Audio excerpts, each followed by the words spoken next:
Husband இருக்காங்கன்னா ஹஸ்பண்டோட ஃப்ரெண்ட்ஸோடையே relationship வச்சுக்கிறது. செகண்ட் மேரேஜ் பண்ணதுக்கு அப்புறமா அவங்களுக்கு அதான் உளவியல் ரீதியாக மன ரீதியாக பிரச்சனைகள் இருக்கு. லேட் நைட் போகிறாங்க. நானே சர்வலைன்ஸ் போகும்போது பார்ப்பேன், நைட்டு 1 மணி 2 மணிக்கெல்லாம் நடந்துட்டு இருக்காங்க. கல்யாணத்திற்கு பிறகு நடக்க வேண்டிய எல்லா சாங்கியங்களும் சம்பிரதாயங்களும் எல்லா விஷயங்களும் நீ எப்பவுமே ஓப்பன் பண்ணி காமிச்சிட்டீங்கன்னா இவ்வளவுதான் போயிடும்ல. குடும்ப வாழ்க்கையில ஒரு இன்ட்ரெஸ்டிங் இருக்கணும்ல. உனக்காக நான் செய்யணும், எனக்காக நீ செய்யணும், ஒருத்தருக்காக ஒருத்தர் விட்டு கொடுக்கணும், ஒரு எதிர்பார்ப்பு இருக்கணும். நீ எப்ப வருவ, நான் எப்ப வருவேன், வெயிட் பண்ணணும். 2 பேரையும் பிரிச்சே பார்க்க முடியாது. ஆண் பண்ற எல்லா விஷயங்களுமே பெண் பண்றாங்க. கவலையின்றி சுவாசியுங்கள். உலகின் தலை சிறந்த மருத்துவர்கள் உங்களுக்கு சிகிச்சை அளிக்கிறார்கள். நுரையீரல் அறுவை சிகிச்சையில் உலக விகிதத்தை விட அதிக வெற்றி. நீங்கள் புகைப்பிடிக்கும் பழக்கம் உள்ளவரா? ஆண்டுக்கு ஒரு முறை லோ டோஸ் சிடி ஸ்கேனில் பரிசோதித்து உங்களையும் உங்கள் குடும்பத்தாரின் பாதுகாப்பை உறுதி செய்து கொள்ளுங்கள். ரூபாய் 5000 மதிப்புள்ள பரிசோதனை ரூபாய் 2500 மட்டுமே. தங்கம் மருத்துவமனை, நாமக்கல் மற்றும் கான்பூர். இப்ப உள்ள காலகட்டத்தில் இதெல்லாம் இல்லைன்னா டிவோர்ஸ் வராது அப்படின்னு எதை மட்டும் சொல்றீங்க? ஈகோ இல்லாம இருந்தா, ஈகோ கிளாஷ் அப்படிங்கிறது நிறைய இருக்குல்ல, அது இல்லாம இருந்தா, விட்டு கொடுத்தல் அதிகமா இருந்தா, இதெல்லாம் இருந்தா டிவோர்ஸ் நடக்காது. ஸ்பேஸ் வேணும் அப்படிங்கிறாங்க, பிரைவசி வேணுங்கிறாங்க. ஒரு குடும்பம்னு ஆனதுக்கு அப்புறம் கணவன் தான் நமக்கு ஸ்பேஸ், மனைவி தான் உங்களோட பிரைவசி. அப்படி கொண்டு போனா கண்டிப்பா விவாகரத்து ஆகாதுங்க. பிரைவசின்னு சொல்லிட்டு பாத்தீங்கன்னா அந்த பாஸ்வேர்டு போட்டு லாக் பண்றது, அதுவே ஒரு சந்தேகத்தை உருவாக்கணும் மேடம். எவ்வளவு பெரிய ஒரு நல்லவனா இருந்தாலும் நல்ல பொண்ணா இருந்தாலும் அந்த ஒரு சந்தேகத்தை கிளப்பமா இல்லாத. கண்டிப்பா ஒரு தப்பு நடக்கிறதுனால தானே அவங்க அதை பண்றாங்க. ஆமா, இப்போ என் போன்லாம் எடுத்துக்கோங்க, நிறைய ஃபோன் ஓப்பனாகவே தான் போட்டு வச்சுருப்போம். ஒரு இடத்துல வந்து ஏன் லாக் பண்றாங்க? சரி, நீங்க லாக் பண்ணுங்க, ஏதோ ஒரு ப்ரைவசிக்காக லாக் பண்றீங்கன்னா உங்களோட பார்ட்னர் வந்து கேட்கும்போது நீங்க ஓபன் பண்ணி காமிச்சிட்டீங்கன்னா அதுல முடிஞ்சிச்சு. அவங்க வந்து அதை கொடுக்காம பண்ணும்போது தான் இவங்களுக்கு கோபம் வருது. அதை தாண்டி நிறைய இருக்கு சார். இப்போ என்னன்னா, வைஃப் இருக்காங்கன்னா ஒய்ஃபோட ஃப்ரெண்ட்ஸோடையே பேசிக்கிட்டு இருக்கிறது, ஹஸ்பண்ட் இருக்காங்கன்னா ஹஸ்பண்டோட ஃப்ரெண்ட்ஸோடையே ரிலேஷன்ஷிப் வச்சுக்கிறது, இந்த மாதிரிலாம் ஒரு மாதிரி அன்பேரபிள் விஷயங்கள் நிறைய நடக்குது. நிறைய பேரண்ட்ஸ்லாம் வந்து தன் பிள்ளைகளை பற்றி நிறைய கவலைப்பட ஆரம்பிச்சிட்டாங்க. ஏன்னா அவங்களுக்கு நான் ரீசன்ட் ஒரு இன்டர்வியூவில் கூட சொல்லியிருப்பேன், நிறைய புதுவிதமான இந்த கேமு ஸ்கேமில் போய் விழுந்துடுறாங்க, ஏதாவது ஒன்றுத்தில் ட்ராப்பில் மாட்டிக்கிறாங்க. இதெல்லாம் வந்து பேரண்ட்ஸ்க்கு பெரிய லெவலில் மனதளவில் பெரிய ஒரு மன உளைச்சலை கொடுக்குது. இதெல்லாம் வந்து நம்ம இமீடியட்டாக கவனிக்க வேண்டிய ஒரு விஷயம்தான். எப்படி ஒரு குழந்தை அன்ஹெல்தியாக வளருதோ, ஒரு அப்பாவோ அம்மாவோ இல்லாத வளரும்போது, அந்த மாதிரி தான் நம்ம சொசைட்டியும் இந்த விஷயங்கள்னால அன்ஹெல்தியாக இருக்குது. அதை நம்ம மாற்றணும். அது வந்து ஒரு ஹெல்தியான சொசைட்டியாக இருக்கணும்னா ஒருத்தரையே குறை காமிச்சிட்டு இருக்கக்கூடாது, கை காமிச்சிக்கிட்டே இருக்கக்கூடாது. சரி, ஒரு எக்ஸாம்பிளுக்கு இப்போ நான் இருக்கேன், நீங்கள் இருக்கீங்க, உங்கள் ஃபேமிலி மெம்பர்ஸ் இருக்காங்கன்னா, குடும்பத்தில் ஒரு தலைவர் இருக்காங்க, 4 பேர் இருக்காங்கன்னு வச்சுக்கோங்க. அந்த 4 பேரோட கருத்துமே வேறு வேற மாதிரி இருக்கும். அந்த 4 பேருக்குமே நாம நல்லவங்களா இருக்க முடியறதில்ல. பெரிய குழந்தைக்கு கரெக்டா இருந்துச்சுன்னா சின்ன பொண்ணு நீங்க அவங்களுக்கு தான் சொல்றீங்க அப்படின்ற மாதிரி கருத்து வேறுபடுது இல்லையா? இப்போ இவ்வளோ பெரிய சொசைட்டிக்கு ஒரு தலைவன் வந்து இருந்து எவ்வளோ விஷயங்களை சரியா கொண்டு போக முடியும்னு நினைக்கிறீங்க? எல்லாருக்கும் நல்லவங்களா ஒருத்தர் இருக்க முடியுமா? எந்த ஒரு பர்சனா கூட இருக்கட்டுமே, அது யாரோ ஒருத்தர் ஆளுமை பண்றவங்க ஒருத்தர் தான். இத்தனை கோடி பீப்புள்ஸ் எல்லாரையும் சாட்டிஸ்ஃபை பண்ண முடியாது இல்ல. இதை எதுக்கு நான் சொல்ல வரேன்னா, நாம சரியா இருக்கணும் அப்படிங்கிறதுக்காக அதை நான் சொல்ல வரேன். எல்லாரையுமே சாட்டிஸ்ஃபை பண்ண முடியாது. ஆனால் நாம கரெக்டா இருந்தா அந்த விஷயங்கள் கரெக்டா இருக்கும். இப்போ நிறைய பேர் நான் என் பொண்ணை கட்டி கொடுத்தேன், என் மாப்பிள்ளையும் பொண்ணையும் கொஞ்சம் கண்காணிக்க அப்படின்னு சொல்லி ஏதாவது வழக்கம் வரும். நல்லா இருக்குன்னு ஆசைப்பட்டேன், ஏதோ ஒரு பிரச்சனையில போயிட்டு இருக்காங்க அப்படின்னு ஏதாவது உங்கள்கிட்ட வந்திருக்காங்க மேடம்? அப்படி வர்றது நிறைய பார்த்தீங்கன்னா ரீமேரேஜ், செகண்ட் மேரேஜ்ல தான் வருது, ஃபர்ஸ்ட் மேரேஜ்ல வர்றது இல்லை. இப்போ ரீசன்ட் இயர்ஸ்ல வந்து டிவோர்ஸ் பண்ணிடுறாங்க இல்லையா, அவங்க செகண்ட் மேரேஜ் பண்ணிக்கிறாங்க. செகண்ட் மேரேஜ் பண்ணதுக்கு அப்புறமா அவங்களுக்கு அதான் உளவியல் ரீதியா மன ரீதியா பிரச்சனைகள் இருக்கு. அந்த மாதிரி கேசஸ் அதிகமாக வருது. என் பொண்ணுக்கும் செகண்ட் மேரேஜ், மாப்பிள்ளைக்கும் செகண்ட் மேரேஜ். அவங்க வந்து இப்போ ஆனாலும் கல்யாணம் ஆகி இப்போ தான் 6 months ஆகுது, 3 months ஆகுது. பட் 2 பேரும் ஹாப்பியாக இல்லை. அவங்களுக்குள்ள என்ன பிரச்சனைன்னே தெரிய மாட்டேங்குது. என் பொண்ணை கேட்டால் கொஞ்சம் நெருக்கமாக அவர் இருக்கிறது இல்லைன்னு சொல்கிறா. மாப்பிள்ளைய கேட்டால் சில பேர் வந்து ஆண்கள் சைடு வரும்போது என் பையனை கேட்டால் அந்த பொண்ணு வந்து என் கூட கோஆப்ரேட் பண்ணுறது இல்லை, அவ இஷ்டத்துக்கு இருக்கா போறா வரா அப்படின்னு சொல்கிறாங்க. ஸோ செகண்ட் மேரேஜில் நிறைய பிரச்சனைகள் வருது. அது என்ன அப்படிங்கிறது எங்களுக்கு கண்டுபிடிக்கிறதே ஒரு பெரிய சவாலாக இருக்குது. ஃபர்ஸ்ட் மேரேஜ் பண்ணி டிவோர்ஸ் ஏன் நடக்குதுங்கிறது ஒரு கொடுமையாக இருக்குது. இதுல செகண்ட் மேரேஜ் பண்ணி அதுல நிம்மதி இல்லாம வாழ்றது அப்படிங்கிறது அது என்ன, ஏன், என்ன காரணம் அப்படிங்கிறது அதை விட ஒரு சேலஞ்சிங்கா தான் இருக்கு. எப்படி மேடம் இந்த பிரச்சனை எப்படி வருது? செகண்ட் மேரேஜ்ல என்ன பிரச்சனை வருது? 2 பேரும் வாழ்க்கையில தோத்து போயிட்டாங்க, ஒரு அட்டெம்ப்ட் பண்ணி இழந்துட்டாங்க. அப்படிங்கும்போது அடுத்து ஏன் ஒத்து போக மாட்டேங்கிறாங்களா எப்படி மேடம்? அதுதான் சார், இப்போ இந்த 2 பேர்ல யாரோ ஒருத்தர் உண்மையா இருந்திருப்பாங்க ஃபர்ஸ்ட் மேரேஜ்ல, சரியா? அந்த செகண்ட் மேரேஜில் ஆகும்போது என்ன பண்ணுவாங்கன்னா அந்த பயமாகப்பட்டது சந்தேகப்பட வைக்கும். ஒரு எக்ஸாம்பிளுக்கு சொல்கிறேன். ஒரு ரீசன்ட் ஒரு இதில் இவருக்கு ஆல்ரெடி வந்து அந்த பொண்ணு ஏமாத்திட்டு போனதுனால இவர் டிவோர்ஸ் பண்ணியிருக்காரு. ஓ சரியா? டிவோர்ஸ் பண்ணிட்டு செகண்ட் மேரேஜ் பண்ணியிருக்காரு. அந்த பயமாகப்பட்டது இந்த பொண்ணும் இப்படி தான் இருப்பாங்கிறதுல ஒரு கண்ணோட்டத்திலேயே அந்த பொண்ணை பார்த்து பார்த்து பார்த்து என்ன பண்ணிடுறாரு, அந்த நல்லா வாழ வேண்டிய வாழ்க்கையை அழிச்சிக்கிறாங்க. இப்போ இந்த பொண்ணுக்கு அது வந்து ஆல்ரெடி இந்த பொண்ணு ஏற்கனவே ஒரு பாதிச்சு தான் செகண்ட் மேரேஜ் பண்ணியிருக்கு. இவனும் இப்படி இருக்கானேன்னு இந்த பொண்ணுக்கு அப்செட். இந்த மாதிரியான ரீசன்ஸ் இருக்கு. ஏற்கனவே அஃபெக்ட் ஆனதுனால அந்த தாக்கம் வந்து இந்த லைஃப்லயும் வர ஆரம்பிக்குது. ஃபினான்ஷியல் ஒரு தொற்று நோய் மாதிரி இது. ஆமா, தொடருது கண்டிப்பா. மேடம் ஒரு காலத்துல வந்து பாத்தீங்கன்னா சிட்டில உள்ள பெண்கள் பையங்க தான் அதிகமா டிவோர்ஸ் கேட்பாங்க அப்படின்னு சொல்றாங்க. கிராமத்துல அந்த அளவுக்கு கேட்க மாட்டேன்னு சொல்றாங்க. இப்போ எப்படி மேடம் இருக்கு? அதிகமா வந்து கிராமத்துல இருந்து வந்து அவங்க டிவோர்ஸ் கேட்கறாங்களா இல்ல வந்து சிட்டில இருந்து அவங்க டிவோர்ஸ் கேட்கறாங்களா மேடம்? அப்படிலாம் இல்லைங்க, இது தவறான கருத்து. ஆக்சுவலா டிவோர்ஸ் அப்படிங்கிறது வந்து எல்லா தரத்துல இருந்தும் வருது. என்ன கேட்டா என்னோட எக்ஸ்பீரியன்ஸ்ல கிராமத்துல இருந்தா அதிகமாவே வருது. ஏன்னா எப்படி மேடம் சொல்றீங்க? கிராமத்துல இருந்து இங்க வந்து வேலை செய்யறவங்க தான் அதிகம், சிட்டிக்குள்ள வந்து வேலை பண்றவங்க தான் அதிகம், ஆணா இருக்கட்டும் பெண்ணா இருக்கட்டும். சரியா? இங்க வரும்போது இங்க ஒரு சில இதுக்கெல்லாம் மாறிக்கிறாங்க. ஆமா, அட்மாஸ்பியருக்கு அங்க இருக்கும்போது பாத்தீங்கன்னா ஒரு சில ரெஸ்ட்ரிக்ஷன்ஸோடயே வளர்ந்துருப்பாங்க. ஆனா இங்க வந்தபோது அந்த ரெஸ்ட்ரிக்ஷன்ஸ் கிடையாது. நிறைய ஹாஸ்டல்ஸ்ல தங்குறாங்க, நிறைய இஷ்டத்துக்கு டைம் லேட் நைட் போறாங்க. நானே சர்வலைன்ஸ் போகும்போது பார்ப்பேன், நைட்டு 1 மணி 2 மணிக்கெல்லாம் நடந்துட்டு இருப்பாங்க, பேசிட்டு இருப்பாங்க. எங்கனாச்சும் உட்காந்து டீ சாப்பிட்டுட்டு ஆணும் பெண்ணும் எல்லாம் ஈக்குவலா காமனா. அப்ப அங்க என்ன இருக்கும்? அதாவது கல்யாணத்திற்கு பிறகு நடக்க வேண்டிய எல்லா சாங்கியங்களும் சம்பிரதாயங்களும் எல்லா விஷயங்களும் திருமணத்துக்கு முன்பே நடந்துடுது. தெரிஞ்சுக்கிறதுக்கு என்ன சார் நல்லது? திருமணத்திற்கு பின் தெரிய வேண்டிய ஒரு ஆளை பத்தி ஃபுல்லா புரிஞ்சுக்க முடியுது. ஓன்லி செக்ஸரி தான் சரி, ஒருத்தரை பத்தி ஒரு பெண்ணை பத்தி புரிஞ்சுக்க முடியும்னு சொல்றாங்களே மேடம். அப்புறம் எப்படி சார் நல்லா இருக்கும்? இப்ப நாங்கெல்லாம் வந்து கல்யாணம் ஆகும்போது மாப்பிள்ளைய அப்பதான் ஃபர்ஸ்ட் டைம் பார்ப்போம். ஆமா, ஒரு எதிர்பார்ப்பு இருக்கும். நீங்க எல்லாமே ஃபர்ஸ்டே பார்த்துடுறீங்க, பேசிடுறீங்க, பழகிடுறீங்க, எல்லாத்தையும் ஓப்பனா காமிச்சிடுறீங்க, எல்லாத்தையும் சொல்லிடுறீங்க. அங்க சலிப்பு வந்துடுது இல்ல? சோ அதான் திருமணத்துக்கு பிறகு சலிப்பு வர காரணம் இதுலயும் இதுவும் ஒண்ணு. சரியா? எல்லாமே பார்த்துடுறீங்க, அப்புறம் என்ன இருக்க முடியும்? ஒரு எதிர்பார்ப்பே கிடையாது, ஒரு சர்ப்ரைஸ் பண்ற விஷயங்களே எதுவுமே கிடையாது. இந்த கையை மூடி வச்சிருக்கும் போது தான் சார் என்னவா இருக்கும் நமக்கு ஒரு இது இருக்கும். நீ எப்பவுமே ஓப்பன் பண்ணி காமிச்சிட்டீங்கன்னா இவ்வளவுதானான்னு போயிடும்ல. குடும்ப வாழ்க்கையில ஒரு இன்ட்ரெஸ்டிங் இருக்கணும்ல. உனக்காக நான் செய்யணும், எனக்காக நீ செய்யணும், ஒருத்தருக்காக ஒருத்தர் விட்டு கொடுக்கணும், ஒரு எதிர்பார்ப்பு இருக்கணும். நீ எப்ப வருவேன், நான் எப்ப வருவேன், வெயிட் பண்ணணும். எல்லாத்தையும் ஓவரா முன்னாடியே கொட்டிடுறது சலிச்சு போகுது. அதுக்கப்புறம் என்ன, இதுதானா கல்யாண வாழ்க்கைனா, இதுதானா தெரிஞ்சு போகுது. ஸோ கிராமத்துல இருந்து இங்க வராங்க, என்னென்ன பண்ண முடியுமோ, என்னென்னலாம் தெரிஞ்சுக்க கூடாதோ, என்னெல்லாம் தெரிஞ்சுக்கணுமோ எல்லாத்தையும் கடை பண்ணிடுறாங்க. இன்ட்ரெஸ்ட் போயிடுறாங்க, அப்படியே விட்டுறாங்க. இது வந்து யாரு தப்பா எடுத்துக்கிட்டாலும் இது என்னோட ஸ்ட்ராங் ஆன்சர், நான் பார்த்துட்டு இருக்கேன். இல்ல உண்மைதான் மேடம். இப்ப இந்த மாதிரி பிரச்சனையாலதான் குழந்தையின்மை இல்லாததுக்கு ஒரு காரணம்.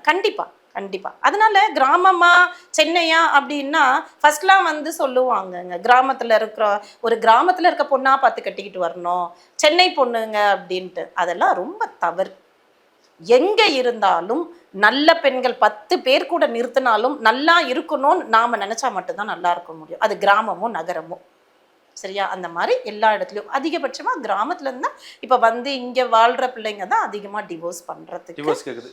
காரணம் இங்க வந்து கல்யாணம் பண்ணது பிறகு இல்ல கிராமத்துல இங்கே வந்து மாறின அவங்களோட ஆட்டிடியூட்னால, அவங்க வேலைக்காக இங்கே வராங்க, படிப்புக்காக இங்கே வராங்க, அந்த ஆட்டிடியூட்னால தான் சில மாற்றங்கள் அவங்களுக்கு வந்துடுது. இல்ல இப்ப இந்த இவ்வளவு பிரச்சனைக்கு என்ன மேடம் காரணம்? சோசியல் மீடியா அதிகமா வந்ததுனாலயா, கையிலே இப்ப வந்துருச்சு போனு, இல்ல அது ஒரு காரணமா இருக்கணுமா எப்படி மேடம்? ஆமா, நான் தான் சொன்னேன் இல்லையா, நம்ம இப்போ செல்போன் எதுக்காக கண்டுபிடிக்கப்பட்டது, அந்த மாதிரி தான் சோஷியல் மீடியா எதுக்காக வந்தது, இன்டர்நெட் எதுக்காக வந்தது. ஆனா நம்ம எல்லாம் கண்டுபிடிக்கப்பட்ட முறையிலயா நம்ம அதை பண்றோம்? நம்ம பயன்படுத்துற முறை வேற தானே. அந்த மாதிரி தவறுதலா பயன்படுத்துறது தான். ஒரு வேலைக்கு வராங்க, அந்த வேலையவே தவறா பயன்படுத்துறது. ரீசன்ட் டேஸ்ல ஒரு பொண்ணை வந்து ஒருத்தர் வீட்டில் வேலைக்கு வச்சிருக்காங்க. சாரி, பொண்ணுன்னு சொன்னா அதுவும் தப்பா போயிடும். ஒருத்தரை வந்து வேலைக்கு வச்சிருக்காங்க. அது வந்து அவங்கக்கிட்ட ஒரு பொறுப்பை கொடுத்துருக்காங்க. இவங்க நல்லா பார்த்துக்கிறாங்களேன்னு சொல்லிட்டு விட்டுட்டு போயிருக்காங்க. கிராமத்துலேருந்து வந்தவங்க தான் விட்டுட்டு போயிருக்காங்க. எல்லாத்தையும் எடுத்துக்கிட்டு இந்த பொண்ணு அவங்களோட நம்பிக்கையை பலகீனத்தை அழகாக பயன்படுத்திட்டு எடுத்துட்டு போயிட்டாங்க. ஸோ இந்த மாதிரி நிறைய கிரைம்ஸ் நடக்குது. எல்லாமே மாறிக்கிறாங்க. பெரும்பாலான டிவோர்ஸ் காரணமே சந்தேகம் தான். இந்த சந்தேகங்கிறது ஒரு சமயத்துல கொலையை நோக்கி போயிருது. இது எப்படி கூட நீங்க பாக்குறீங்க? ஆமாங்க, சந்தேகம்னு ஒருத்தருக்கு வரக்கூடாது. அப்படி வந்துருச்சுன்னா யாருக்கு வந்ததோ, யார் மேல வந்ததோ அவங்க அதை தெளிவுபடுத்தி ஆகணும். அது அவங்களோட கடமை. அந்த கடமையை செய்ய அவங்க மறந்தாங்கன்னா அந்த சந்தேகம்ன்றது குப்பை மாதிரி தான். நம்ம போட்டுக்கிட்டே இருக்க சேர்ந்துக்கிட்டே போகும். ஒரு நாள் இல்லை ஒரு நாள் பர்ஸ்ட் அவுட் ஆகும். அப்படியே மொத்தமாக வழிஞ்சி என்ன ஆகும்னா டாலரேட் பண்ண முடிய மாட்டேங்குது. ஒரு சிலர் வந்து பேசுறதுக்கு ரெடியாக இருப்பாங்க, இந்த பார்ட்னர் வந்து எக்ஸ்பிளைன் பண்ணுறதுக்கு ரெடியாக இருக்க மாட்டாங்க. இன்னொரு விஷயங்கள்ல எக்ஸ்பிளைன் பண்ண ரெடியா இருப்பாங்க, இவங்க பேசுறதுக்கு ரெடியா இருக்க மாட்டாங்க. ஸோ அந்த சந்தேகமாகப்பட்டது என்ன ஆகுதுன்னா வளர்ந்து ஒரு கட்டத்துல வெடிச்சு என்ன பண்றதுன்னு தெரியாம இதுல வந்து கூடா நட்பு, தவறான நட்பு, மச்சான் நீ இது பண்றா, நீ இதை பண்ணுடி அப்படின்னு சொல்லி கொடுக்குற ஒரு விஷயமாகப்பட்டது அந்த குடும்பத்தையே அழிச்சிடுது.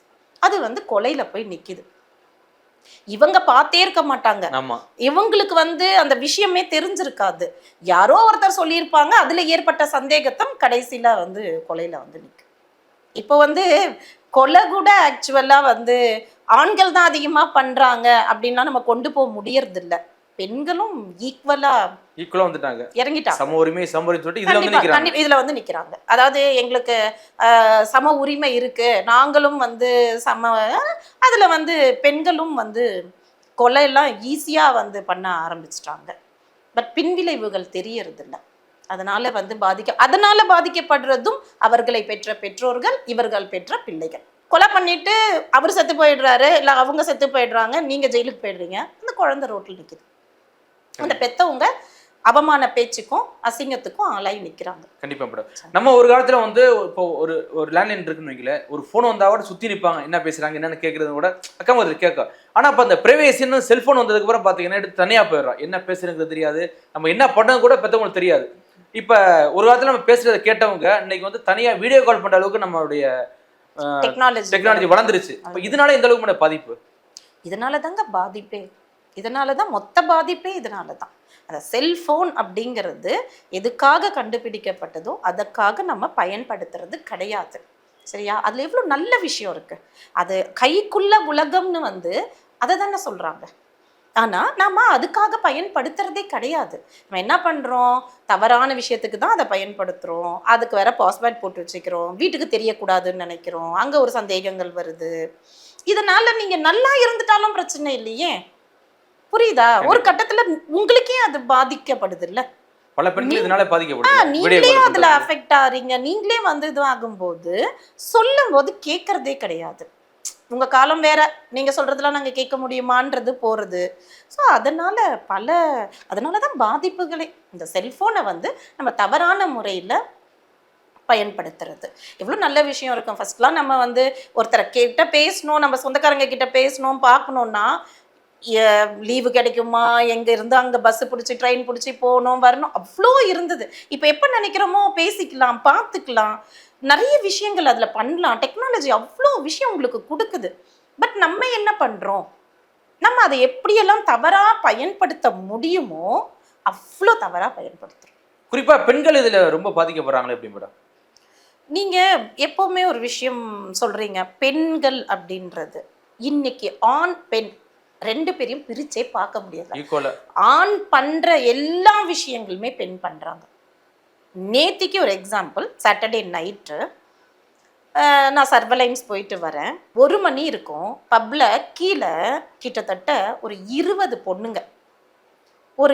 ஒரு 15 ஆம்பளை பசங்க. சரியா? இத நான் எவ்ரி சாட்டர்டே, சண்டே பார்ப்பேன். வீக்கெண்ட்ல.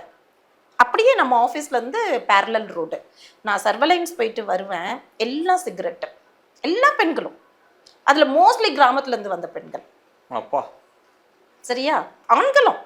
இப்ப நீங்க எப்படி இத வந்து பிரிப்பீங்க? ஆண் பாதிக்கப்படுறாங்களா, பெண் பாதிக்கப்படுறாங்களான்னு எப்படி பிரிப்பீங்க? நல்லா ஃபுல்லா ட்ரிங்க் சாப்பிட்டுட்டு 4 பேர் வந்து கீழ நடமாடுறாங்க. அப்படி வாக் பண்றாங்க. ஒரு சில பெண்கள் வந்து அவங்க சுய நினைவே இல்லாம உட்காந்துட்டு சீரியஸ்லி இது என் கண்ணால நான் பார்த்த விஷயம். பார்க்குறேன். இப்பவும் பார்க்குறேன். ஸோ அதனால நீங்க வந்து ஆண் பாதிக்கப்படுறாங்களா, பெண் பாதிக்கப்படுறாங்களான்ற கேள்வியை நீங்க மறந்துருங்க. இல்ல இப்ப 2 பேரும் ஈக்குவலா இப்ப நீங்க சொல்ற மாதிரி வெளில வந்து தம் அடிக்கிறாங்க, தண்ணி அடிக்கிறாங்க, நிதானமே இல்ல பெண்கள் இருக்கிறான்னு சொல்றீங்க. அந்த ஒளிவு மறைவுங்கிறது இல்லாம போயிருக்கு. ஆமா. ஆனா அதை தானே சொல்றாங்க, பெண் சுதந்திரம், எங்களோட சுதந்திரம் அப்படின்னு சில பேர் பேசுவாங்க. இப்ப நானே இந்த இன்டர்வியூ பார்க்குறவங்கள பூமர் ஆன்டின்னு சொல்லுவாங்க இப்ப என்ன கண்டிப்பா. கரெக்டா? ஏன்னா பெண் சுதந்திரம் பாதிக்கப்பட்டதுக்கு அப்புறம் தெரியும் நீங்க யாரு. கரெக்ட். பெண் சுதந்திரம்னாலே இதுதான் நினைச்சுக்கிறாங்க. ஆக்சுவல் சுதந்திரம்னா என்னன்னு தெரியாம தான் சுதந்திரத்தை பத்தி பேசுறவங்களை நீங்க எடுத்து பாருங்களேன். சுதந்திரத்தை பத்தி பேசுறவங்க எல்லாம் பாத்தீங்கன்னா எது உண்மையான சுதந்திரம்னு தெரியாம பேசிட்டு இருப்பாங்க. நமக்கு சுதந்திரமே ஃபர்ஸ்ட் எப்படி கிடைச்சது, எதுக்காக கிடைச்சதுங்கிறதெல்லாம் மறந்து இதுதான் சுதந்திரம். ஆடை கம்மியா போடுறது தான் என் சுதந்திரம். இப்படி நானும் பெண்ணும் ஒன்னா போய் சாப்பிட்றது, ட்ரிங்க் சாப்பிட்றது, சிகரெட் பிடிக்கிறது, இப்படி நாங்க காமனா இருக்கிறது தான் சுதந்திரம். இப்படி நினைச்சுக்கிறாங்க. பட் பாதிப்புன்னு வரும்போது யாருக்கு அப்படின்னு நிறைய பேர் இங்க வந்து அழும்போது மனசு கஷ்டமா இருக்கு, ரொம்ப பெயின்ஃபுல்லா இருக்கு. உங்களை தவறா யாரும் என்கரேஜ் பண்ணாம இருந்தா நான் நிஜமா வெரி ஹாப்பி. இதை யாருமே என்கரேஜ் பண்ணக்கூடாது இந்த விஷயத்த. அது இல்லாம இதை பார்த்துட்டு என்னை திட்டினாலும் எனக்கு ஒன்றும் பிரச்சனை கிடையாது. பட் இதை யாரும் என்கரேஜ் பண்ணாதீங்க. அந்த மாதிரி இருந்தா தயவு செஞ்சு சொல்லுங்க, இதை பண்ணாதீங்கன்னு சொல்லுங்க. இப்போ நீங்களே சொல்கிற அட்வைஸ் எல்லாம் கேட்குற சமூகத்தில் இப்போ இருக்காங்களா? கேட்குற விஷயத்துல யாருமே கிடையாதுங்க. பட்டா மட்டும்தான் புரிஞ்சுக்கிறாங்க. அது ஆணோ பெண்ணோ சொல்லி புரியறது யாருமே கிடையாது. இன்னைக்கு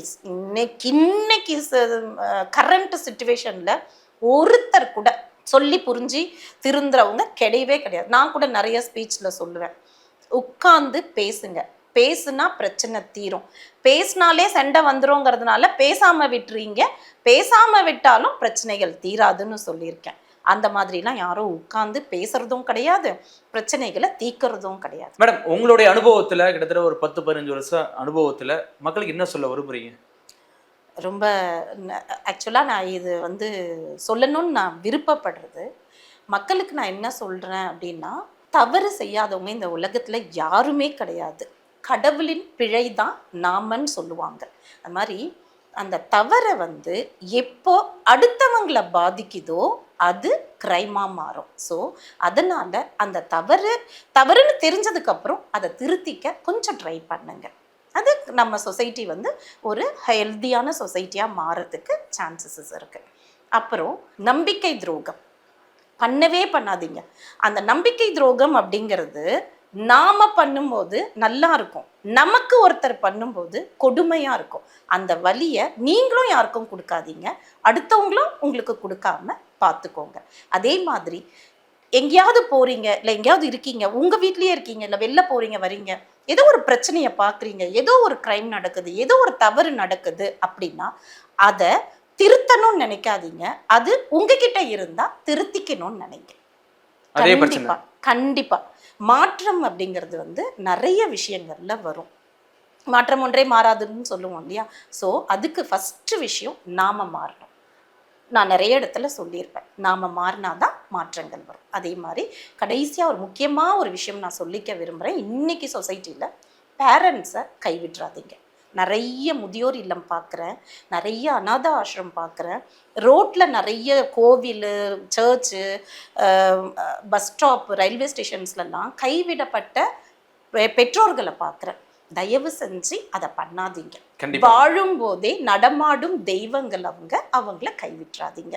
அதனால அதே மாதிரி உங்களுக்கு ஒரு பிரச்சனைகள்லாம் இருக்குன்னா எங்கேயும் போய் யார்கிட்டயோ சொல்லி உங்க வீக்னஸை காட்டி பிரச்சனைகளை அதிகப்படுத்திக்காதீங்க. உங்களால முடிஞ்ச வரைக்கும் எனக்கு கால் பண்ணுங்க, ஆர் நேர்ல வந்து மீட் பண்ணுங்க. உங்களுக்கான சொல்யூஷனை கண்டிப்பா நான் கொடுப்பேன். கண்டிப்பா மேடம், நல்ல ஒரு அறிவுரை. மீண்டும் மற்றொரு நிகழ்வை சந்திப்போம் மேடம். மிக்க நன்றி. தேங்க்யூ. கவலையின்றி சுவாசியுங்கள். உலகின் தலை சிறந்த மருத்துவர்கள் உங்களுக்கு சிகிச்சை அளிக்கிறார்கள். நுரையீரல் அறுவை சிகிச்சையில் உலக விகிதத்தை விட அதிக வெற்றி. நீங்கள் புகைப்பிடிக்கும் பழக்கம் உள்ளவரா? ஆண்டுக்கொரு முறை லோ டோஸ் சிடி ஸ்கேனில் பரிசோதித்து உங்களையும் உங்கள் குடும்பத்தாரின் பாதுகாப்பை உறுதி செய்து கொள்ளுங்கள். ரூபாய் 5000 மதிப்புள்ள பரிசோதனை ரூபாய் 2500 மட்டுமே. தங்கம் மருத்துவமனை, நாமக்கல் மற்றும் கான்பூர்.